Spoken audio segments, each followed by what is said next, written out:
first reaction is it comes under the umbrella of the term Middle East. And according to logic and according to substantial evidence within counter-racist logic, anything that happens in the so-called Middle East, which is considered to be an artificial construct, possibly with the white supremacists having the most say-so in even constructing something called the Middle East. That's a construct. That's something made up. That's a term that was made up that applies almost arbitrarily to a particular area of the world where there are a substantial number of non-white people classified as non-white. And there are other people there, people who are classified as white also. But it's an area of the world, apparently, that the white supremacists at some time or another had a lot of influence in establishing, and they gave it a label called the Middle East. And the label kind of shifts every now and then. I mean, to take in certain geographical areas, according to what the maps that I've looked at, it constantly shifts.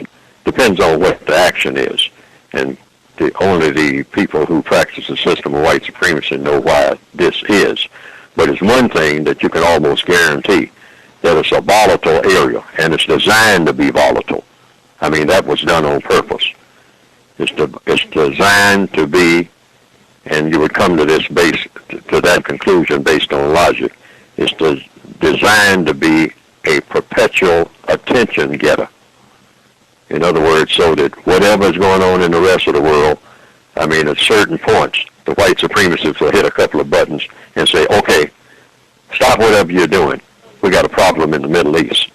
And they're always the ones, or the usual suspects, who are making the problem, because they had the problem planned, whatever it is. Sometimes it's in a matter of weeks. Sometimes it's a long-range part of the long-range plot that may have gone back. They will use some elements that may have been hatched as, 40, maybe 50, maybe 100 years ago. Whenever they start calling that area of the world the Middle East, that would be the genesis of it. Whenever that was, I don't know the pinpoint when that area of the world started being called the Middle East. But when the white supremacists got a hold of it, it became a part of the white supremacist agenda.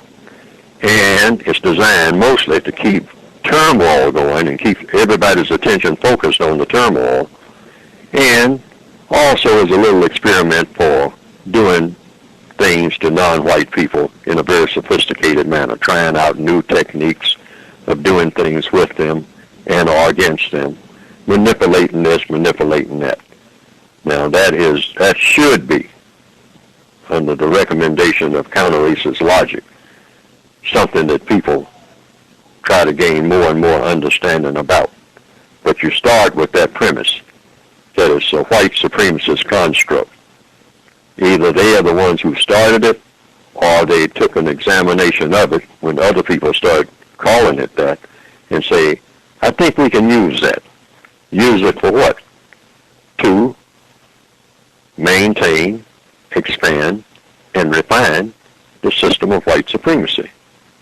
And we'll just use it as an experimental area for all kinds of things, particularly how to go about destroying people, how to go about confusing people, how to go about saying one thing and meaning another. And we will put it under the umbrella title of Middle East conflicts, because mostly that is what will perpetually be going on. A bunch of people who wander through there, a bunch of people who consider it as their place where they should be and where other people shouldn't be, and just keep that pot boiling one way or another. Don't let it simmer. Don't let it calm down, because you have a lot of people who are somewhat gaining and growing intelligence in that area. Not just a bunch of people who just traditionally have just kind of milled around bumping into things, but beginning to gain some intelligence. So you have to watch them very closely and manipulate how they think and how they operate, but always see to it that they're always running behind, that they're always dumber than they think that they are. Keep them that way. That's the white supremacist agenda for what is called the so-called Middle